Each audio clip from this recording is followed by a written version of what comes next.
प्रिय छात्रों, श्रीमुख किसान चैनल का यह आपका 31वां क्लास है। मैं आज आपको फंगस का क्या लक्षण होता है उसके बारे में आपको बताना चाहता हूँ। आप जानते हैं कि पौधों में जो बीमारियाँ होती हैं उनमें 75% बीमारियाँ केवल फफूंद से होती हैं। फफूंद आप कैसे पहचानेंगे उनका मैं लक्षण बता रहा हूँ, कैरेक्टर बता रहा हूँ। आप ध्यान से सुने, वीडियो को प्रारंभ से आखिर तक देखें। यदि आपके पास इस समय नोटबुक हो, कलम हो तो आप उसे लेके बैठें। ब्लैक बोर्ड पर जो लिखा है यदि पठनी है आप तो पढ़ के लिखें, या मैं बता रहा हूँ कहीं डाउट हो तो आप उसे समझ के लिखें। तो मैं अब असली विषय पे आता हूँ। जितने भी फंगस होते हैं वो यूकैरियोटिक होते हैं। दुनिया में जितने भी जीव होते हैं वो दो तरह के होते हैं, यूकैरियोटिक और प्रोकैरियोटिक। यूकैरियोटिक ऑर्गेनिज्म का या जीवों की ये पहचान होती है कि इनके अंदर जो न्यूक्लियस होता है वो न्यूक्लियर मेम्ब्रेन के अंदर कवर्ड होता है। उस न्यूक्लियर मेम्ब्रेन के अंदर क्रोमोसोम्स होते हैं, न्यूक्लियोलस होता है और इसके अंदर प्रोटोप्लाज्म होता है। साइटोप्लाज्मिक ऑर्गेनेलीज होते हैं, जैसे माइटोकॉन्ड्रिया है, वैक्यूल है, इंडोप्लाज्मिक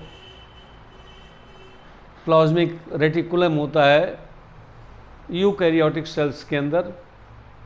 और ख़ास तौर से यूकैरियोटिक ये इसीलिए कहा जाता है कि इसका न्यूक्लियर मटेरियल एक न्यूक्लियर मेम्ब्रेन के अंदर कवर्ड होता है। और छात्रों, यहाँ आप देख सकते हैं, generally extra cellular digestion is the way in which the fungi feeds. तो ये बाहर के पदार्थों को पहले डाइजेस्ट करते हैं, इसके बाद ये भोजन कर लेते हैं। इसीलिए ये एक्स्ट्रा सेलुलर डाइजेशन के तौर पर अपना भोजन प्राप्त करते हैं।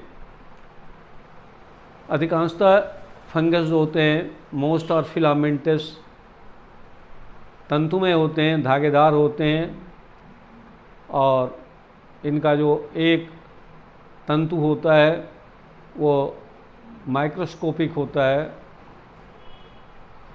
जिसे हम हाइफा कहते हैं। सिंगुलर को हम हाइफी, एक को हाइफी कहते हैं।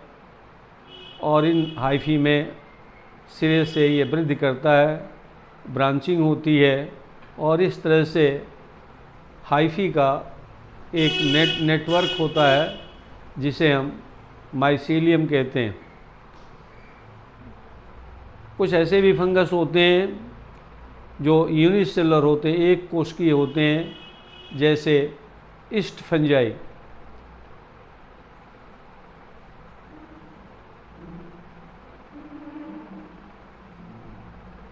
इसका प्रोटोप्लाज्म हाइफल सेल के अंदर बंद रहते हैं, घिरे रहते हैं। इनका सेल वॉल रिजिड होता है, जैसे अन्य प्लांट सेल का सेल वॉल रिजिड होता है, इसका भी सेल वॉल दृढ़ होता है। इसीलिए फंजाई को प्लांट किंगडम में पहले क्लासिफाई किया जाता रहा है। ये सेल वॉल जो होते हैं मुख्य रूप से काइटिन के बने होते हैं, इसमें ग्लाइकेन होता है और कुछ ऐसी भी जातियां होती हैं फंगस की जिनमें सेलुलोज भी होता है। फंगस का जो प्रजनन होता है लैंगिक और अलैंगिक प्रजनन होता है। Many reproduce both sexually and asexually. both sexual and asexual reproduction, resulting the production of a sexual and asexual spores। अर्थात फंगस में लैंगिक और अलैंगिक प्रजनन दोनों होता है। पहले के क्लासेस में मैं बता भी दिया हूँ आपको कि सेक्सुअल रिप्रोडक्शन किसे कहते हैं, एसेक्सुअल रिप्रोडक्शन कहते हैं। यदि आपको भूल गया हो तो मैं एक बार और आपको बता दूं। The reproduction resulting from fusion of two compatible gametes is called sexual reproduction, and the reproduction where is no need of gametangial copulation is called asexual reproduction, या gametic fusion is known as asexual reproduction। Sexual reproduction में sexual spore पैदा होते हैं, asexual reproduction में asexual spore होते हैं। Fungus में sexual spore 4 प्रकार का होता है। ओ स्पोर होता है, जाइगो स्पोर होता है, एस्को स्पोर होता है और बेसिडियो स्पोर होता है। एसेक्सुअल भी कई प्रकार के होते हैं, जैसे आर्थ्रो स्पोर होता है, ब्लास्टो स्पोर होता है, कोनिडिया होता है, स्पोरेंजियो स्पोर होता है। ये एसेक्सुअल स्पोर्स के प्रकार हैं। क्लेमाइडो स्पोर होता है। तो फंगस सेक्सुअल और एसेक्सुअल रिप्रोडक्शन करता है और उस हिसाब से सेक्सुअल और एसेक्सुअल स्पोर उत्पन्न होते हैं। फंगस हाइफा का जो न्यूक्लियाई होता है वो प्रारंभिक अवस्था में हैप्लॉइड ही होता है। अब ये जो इसके सेल्स होते हैं, कंपार्टमेंट्स होते हैं, वो यूनिन्यूक्लिएट हो सकते हैं, बाई न्यूक्लिएट हो सकते हैं, मल्टी न्यूक्लिएट हो सकते हैं। कुछ फंगस में जैसे ओमाइकोटा में कुछ ईस्ट फंजाई में जो सेल होता है वो डिप्लॉयड होता है। ये अपवाद है। जितने भी फंगस होते हैं वो सब के सब ए क्लोरोफिलस होते हैं। छात्रों, यदि आपसे कोई पूछे फंगस में क्लोरोफिल होता है या नहीं होता है तो आप साफ निसंकोच कहें कि फंगस जो होता है ए क्लोरोफिलस होता है, इसमें क्लोरोफिल नहीं होता है। इनमें देखिए आगे लिखा गया है they lack chlorophyll pigment and are incapable of photosynthesis. Fungus में क्लोरोफिल नहीं होता है और ये फोटोसिंथेसिस नहीं कर सकते हैं। इसीलिए फंगस जो होता है हेट्रोट्रॉफ होता है, ऑटोट्रॉफ नहीं होता है। ये अपना भोजन स्वयं नहीं बनाता है, दूसरे के द्वारा बनाए गए भोजन पर ये निर्भर करता है। तो ये फंगस हेट्रोट्रॉफ है। छात्रों, संसार में 2 तरह के जीव हैं, ऑटोट्रॉफ और हेट्रोट्रॉफ। जो अपने भोजन का निर्माण कर लेते हैं उन्हें ऑटोट्रॉफ कहते हैं, जो भोजन का निर्माण नहीं करते हैं उन्हें हेट्रोट्रॉफ प्लांट कहते हैं। तो फंगस जो होता है, चूँकि इसमें क्लोरोफिल नहीं होता है, ये फोटोसिंथेसिस नहीं कर सकते हैं, इसलिए ये हेट्रोट्रॉफ की श्रेणी में आते हैं। ये अपना भोजन नहीं बना पाते हैं। सभी फंगस कीमो हेट्रोट्रॉफ होते हैं।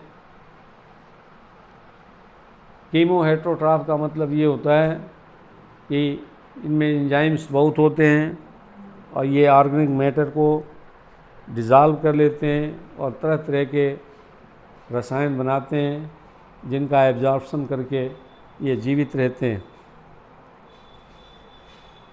ये फंगस पहले से जीवांश पदार्थ, जिसे हम ऑर्गेनिक सोर्स कहते हैं, इनके कार्बन को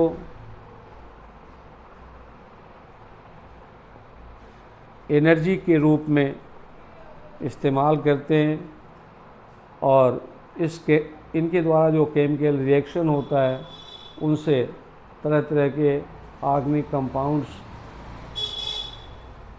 सिंथेसाइज होते हैं, संश्लेषित होते हैं और ये फंगस ऐसे केमिकल्स का अपने खाद्य के रूप में प्रयोग करता है।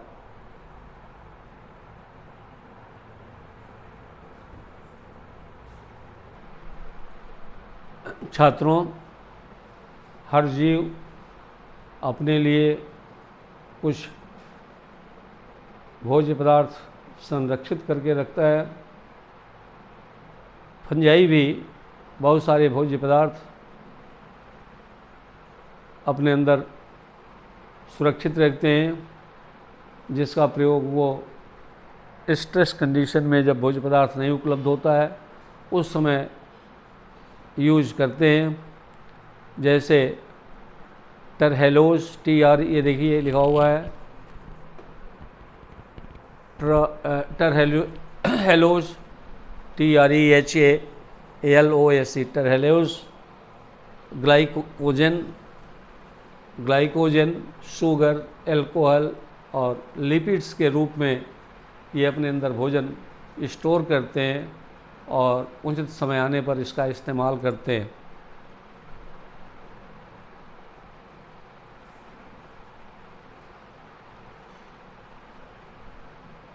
फंगस वे वायुमंडल में या पृथ्वी पर अकेले भी रहते हैं, अथवा ये दूसरे ऑर्गेनिज्म के साथ संबंध भी बनाते हैं। कुछ जो होते हैं फ्री लिविंग होते हैं, कुछ जो होते हैं पराश्रयी के रूप में होते हैं, और कुछ जो है म्यूटोलिज्म रखते हैं, जिसे हम सिम्बियोटिक कंडीशन कहते हैं, सहजीविता कहते हैं।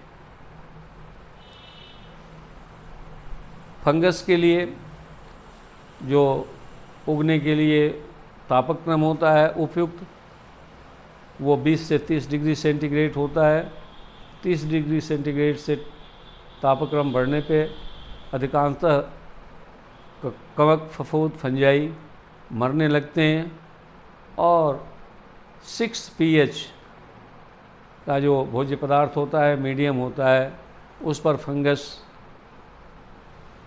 आसानी से उगते हैं। 6 pH का जो मीडियम होता है इनके लिए बहुत ही उपयुक्त होता है, जिस पर ये तेज़ी से बढ़ते हैं।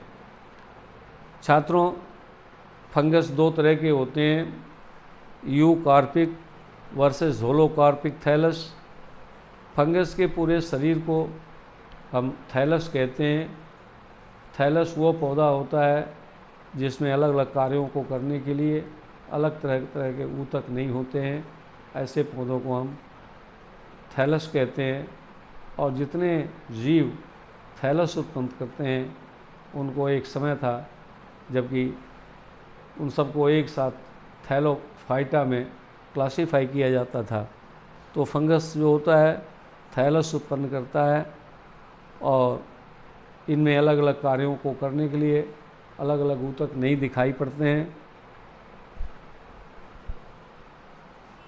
इनमें दो भाग होता है, एक भाग के द्वारा भोज्य पदार्थ अवशोषित होता है और दूसरे भाग पर जननांगों या जनन के लिए दूसरे अंग सुरक्षित रहते हैं।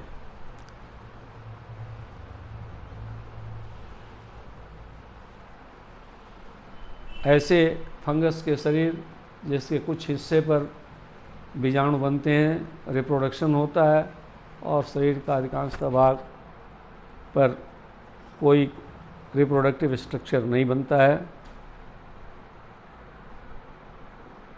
जो वो थैलस जिसके एक भाग पर बीजाणु बनते हैं और बाकी भाग आगे फिर बीजाणु बनाने के लिए बचा रहता है, जीवित रहता है, उसे हम यूकार्पिक थैलस कहते हैं। जैसे पीथियम अफेनिडर्मेटम एक लिखा हुआ है। इसी तरह से कुछ फंगस की पूरी शरीर, पूरा थैलाई स्पोर बनाने के काम आ जाता है, उसे हम होलोकार्पिक फंगस कहते हैं। छात्रों, यहाँ आपको एक चीज़ खूब बता दें, आपको जहाँ भी कार्पिक शब्द आए आप समझिए वहाँ फलों का वर्णन है, तो फंगस का शरीर दो तरह का होता है, होलोकार्पिक और यूकार्पिक। होलोकार्पिक का मतलब ये है जब पूरा का पूरा शारीरिक रचना बीजाणु में परिवर्तित हो जाए तो ऐसे फंगस को होलोकार्पिक कहते हैं।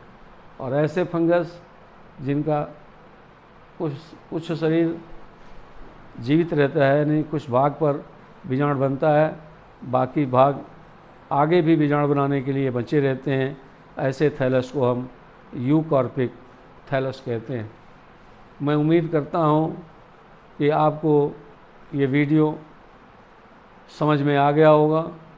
यदि कहीं भी आपको डाउट हो, बिल्कुल ना समझ में आया हो, तो आप मेरे वीडियो के आखिर में कमेंट में अपनी बात रखें, जिससे मैं वीडियो के लिए फिर खोलूं, पढ़ूं, तो आपकी शंकाओं का समाधान मैं कर सकूं।